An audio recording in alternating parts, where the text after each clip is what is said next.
जीवन के 35 साल इन्होंने देश को समर्पित कर दिए। 26/11 के बाद QRTs, ATCs ऐसे कई सिस्टम्स बनाने में अपना योगदान दिया। Crime branch, EOW, force 1, ATS, NIA सारे ऑर्गेनाइजेशंस में अपनी जिम्मेदारी संपूर्ण निष्ठा से निभाई। पुणे में जन्म, कॉमर्स में masters, monitoring of economic offences में PhD और किताबों से प्यार। जोरदार तालियों के साथ स्टेज पर स्वागत कीजिए उन शूरवीर का जो है महाराष्ट्र की शान, डॉक्टर सदानंद दाते जी। जी, ये हमारा सौभाग्य है कि आप आज हमारे साथ इस स्टेज पर हैं। आज की शाम आपके नाम, हम आपके हैं, ये मंच आपका है। क्या कहना चाहेंगे आप? सबसे पहले आई एम बिट ओवरवेल्म्ड, लेकिन मैं दिव्यश फाउंडेशन और सौम्रिता फडणवीस जी को तहे दिल से धन्यवाद देना चाहता हूं। और मैं ये कहना चाहता हूं कि मुझ जैसा सीनियर ऑफिसर जब किसी मुकाम पे खड़ा रहता है तो उसके नीचे अनेक थर होते हैं। जैसे महाराष्ट्रात आपण दहीहंडी खेळतो तो सर्वात वरचा गोविंदा असतो, छोटा असतो, तो दहीहंडी फोडताना दिसतो, पण खालचे थर असतात त्याच्याशिवाय तो तिथे जाऊ शकत नाही। तर माझे सर्व डिपार्टमेंटचे जे साथीदार आहेत त्या सर्वांनी 26/11ला जे केलं त्याचा मी एक साक्षीदार आहे आणि मला त्या सर्वांचा अत्यंत अभिमान आहे। थँक्यू। सदानंद जी, सबको पता है आपने कितनी बहादुरी से कामा हॉस्पिटल में अपनी ड्यूटी निभाई। हम सब ये जानना चाहते हैं कि 26/11 की रात को कब और कैसे खबर मिली अबाउट द अटैक और उसके बाद आप कैसे लाइन ऑफ एक्शन तक पहुंचे? जी, उसके पहले मैं आप सबको याद दिलाना चाहता हूं कि 26 नवंबर ये दिन है जिस दिन डॉक्टर बाबा साहब अम्बेडकर ने लिखी हुई कॉन्स्टिट्यूशन 26 नवंबर 1949 को हमारे देश के संविधान सभा ने स्वीकृत की। हम सब लोग जब 15 अगस्त 26 जनवरी के प्रोग्राम्स अटेंड करते हैं तो हम हर एक के दिल में आता है कि मैं देश के लिए कुछ करूं। और मैं कहूँगा कि मुंबई पुलिस दल के उन चुनिंदा अधिकारियों से मैं एक ऐसा भाग्यवान अधिकारी हूँ जिन्हें उस दिन अपने देश के लिए, अपने समाज के लिए कुछ करने का मौका मिला। 9:45 बजे के आसपास मेरे दादर डिवीज़न के ACP श्री मराठे ने मुझे फ़ोन किया और उन्होंने मुझे बताया कि सर, साउथ मुंबई में अनेक जगह पे फायरिंग चल रही है। तो मैंने जाना कि ये काफ़ी सीरियस घटना है। TV पे भी टिकर आ रहे थे। सो मैंने मलबार हिल पुलिस स्टेशन से जाकर जो असला हथियार हमें मिल पाए वो लिया और ये मालूम पड़ा कि CST के पास फायरिंग चल रहा है। तो मैं वहाँ जाने के लिए निकला।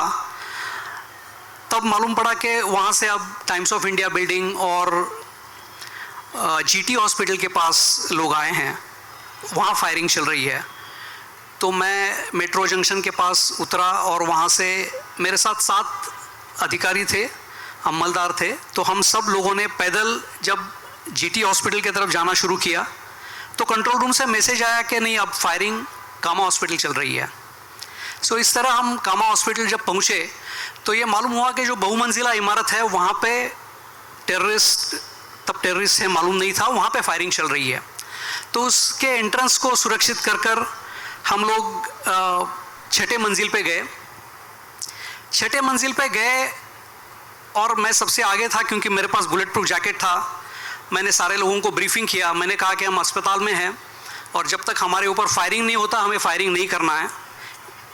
तो 6ठे मंजिल से टेरेस था साथ, नेक्स्ट लेवल। तो वहाँ तक मैं गया और एकदम अंदर जाने से हमें ऐसा लगा कि हमें टटोलना चाहिए यहाँ पे क्या है। तो वहाँ पे कुछ पाइप्स, इलेक्ट्रिक पाइप्स हमें मिले। तो जैसे मैंने वो फेंके तो एक साहब के इंट्रोगेशन में आया, उन्हें ऐसा लगा कि उनके ऊपर हैंड ग्रेनेड फेंका गया। तो उन्होंने जवाबी में AK-47 का फायर हमारे ऊपर खोला और वो ऑटोमेटिक फायर आने के बाद हमें मालूम पड़ा कि ये सिर्फ गैंग वॉर नहीं हो सकता, ये थोड़ा सीरियस मामला है। तो हम लोगों ने 6ठे मंजिल पर लेकर गोली का आड़ लिया और कंट्रोल रूम को बताया। जब हम कंट्रोल रूम को बताया ही कि यहाँ पे ऑटोमेटिक फायर आया है, उतने में एक व्यक्ति नीचे आते हुए दिखा हमें, टेरेस से नीचे। तो टेरेस और 6ठे मंजिल के फ्लोर के लैंडिंग के ऊपर बीच वाला हमने उसे रोका तो उसने इशारा किया कि पीछे उसके कुछ है। तो क्राउचिंग पोजीशन में अबू इस्माइल और कसाब इसको ढाल बनाकर आगे आना चाहते थे। तो मैंने उसके सर के ऊपर से एक वार्निंग राउंड फायर किया और उसे मेरे तरफ आने के लिए कहा। तो वो मेरे तरफ भाग के आया और ये दोनों ऊपर चले गए। जब इसको हम पूछताछ कर ही रहे थे तो मुझे अभी भी याद है, एक छोटा ग्रीन बॉल ऊपर से आया और लिफ्ट से रिकॉशिट होके हमारे बिल्कुल सामने फटा। मेरे आँख में ग्रेनेड शार्पनल्स गए, आज भी है। और वहाँ पे प्रकाश जी मोरे हताहत हुए, सभी लोग घायल हो गए। लेकिन मुझे नेशनल पुलिस एकेडमी में जो हमें सीख दी है कि अगर आपके ऊपर गोली आ रही है तो आपको गोली का जवाब गोली से देना है, नहीं तो आप ग्राउंड लूज़ करेंगे। तो हमने जवाबी फायर किया, लेकिन उसके बाद और एक ग्रेनेड आया और उसमें जब सभी लोग घायल हो गए तो मैंने मेरे लोगों को बताया कि आपके हथियार यहाँ रखिए और आप अपना इलाज करने के लिए जाइए और मुझे रीइंफोर्समेंट भेजिए। जब तक रीइंफोर्समेंट नहीं आएगी मैं इनको यहाँ से जाने नहीं दूंगा। तो मैं और विजय खांडेकर दोनों लोग वहाँ पे थे। लगभग 40-50 मिनट फायरिंग चला और मैं जब आज पीछे मुड़कर देखता हूँ तो 26/11 से अगर मैं कुछ एक चीज़ सीखा हूँ तो वो ये है कि मेरी रिस्क टेकिंग कैपेसिटी काफ़ी इम्प्रूव हो गई है। क्योंकि हम लोग तो तैयार नहीं थे, सिर्फ रिवॉल्वर लेके वहाँ गए और उनके साथ हम टिक पाए। एक चीज़ और मैंने पाई कि उन 40-50 मिनट में मुझे कभी ऐसा होता है, संदेह होता है कि क्या है मेरी ड्यूटी है, क्या मुझे ये करना चाहिए, या डर भी आता है। तो मैं भाग्यवान इसलिए मानता हूँ कि मुझे डर छुआ नहीं। बस एक बार मौत का थॉट आया कि मेरे बच्चों का क्या होगा। तब मैंने बताया कि मेरी वाइफ मनीषा बहुत एकम्प्लिश्ड प्रोफेशनल है, वो बच्चों का ख्याल करेगी। मेरा ड्यूटी यहाँ है, इन्हें यहाँ से जाने नहीं देना है जब तक मेरी रीइंफोर्समेंट नहीं आती है। 26/11 की जब मैं सोचता हूँ, देखता हूँ, तो हमें ज़रूर गम होता है, लेकिन हमें उम्मीद भी जगती है कि 17 ऐसे जवान जिन्होंने अपनी शहादत दी इस देश को, इस समाज को, यहाँ के लोगों को महफूज रखने के लिए, और कई मुंबई पुलिस के जवान लाठी लेकर, रिवॉल्वर लेकर, एक 303 लेकर उन्होंने AK का सामना किया। मुझे बहुत गर्व महसूस होता है कि मैं ऐसे पुलिस दल के लिए काम करता हूँ।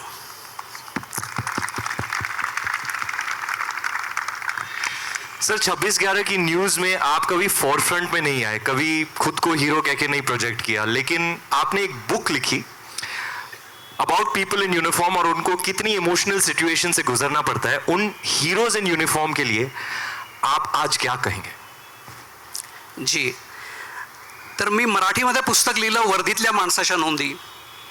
मला असं वाटतं पोलीस विभागामधलं सगळ्यात मोठं चॅलेंज असेल तर ते हेच आहे की आपल्या आसपास सगळीकडे गैरप्रकार होत असताना, आपल्यावर प्रेशर असताना आपण संयमाने, धीराने पण आपलं कर्तव्य नेटाने कसं करायचं. तर त्यात उत्तम काम करणाऱ्या माझ्या साथीदारांचं, माझ्या वरिष्ठ अधिकाऱ्यांच्याबद्दल मी लिहिलं. आणि मला पुन्हा एकदा हे सांगायचं आहे की पोलिसिंग जर काही असेल तर ते एक टीमवर्क आहे आणि ते टीमवर्क नसेल तर पोलिसिंग होऊ शकत नाही. सो त्या सर्वांच्या गोष्टी मी त्याच्यामध्ये लिहिलेल्या आहेत. आणि मी जेव्हा पोलीस डिपार्टमेंटकडे बघतो तेव्हा मला असं वाटतं पोलीस डिपार्टमेंट काय आहे तर आम्ही समाजातल्या अपप्रवृत्तींना लावणारा एक चांगला ब्रेक आहोत. अशा अपप्रवृत्तींचा आम्ही लगाम आहोत आणि आमचा देश आणि आमचा समाज ही जर एक गाड़ी मान ली अपन तो कोई भी गाड़ी उतनी फास्ट जा सकती है जितना अच्छा उसका ब्रेक हो. तो मैं ये बताना चाहता हूँ कि कभी ऐसा लगता है पुलिस वालों को कि हम बहुत निगेटिव काम करते हैं, किसी को पकड़ते हैं, किसी को अंदर डालते हैं, लेकिन अगर हम ऐसा नहीं करेंगे तो शायद हमारा देश महफूज नहीं रहेगा, वो समृद्ध नहीं होगा. तो मैं समझता हूँ कि ये कठिन काम है, लेकिन हमें काफ़ी हिम्मत है और काफ़ी हार्डवर्क करते हैं पुलिस वाले. और मैं बहुत गर्व महसूस करता हूँ कि मैं मुंबई पुलिस में काम किया हूँ, महाराष्ट्र पुलिस में काम किया हूँ, NIA में काम कर रहा हूँ. Thank you. Ladies and gentlemen, wisdom and experience from Shri Sadanand Date ji. Thank you, sir, for sharing your thoughts. आपके इसी हार्ड वर्क और डेडिकेशन के लिए हम आपको national valour and leadership honour से सम्मानित करना चाहेंगे.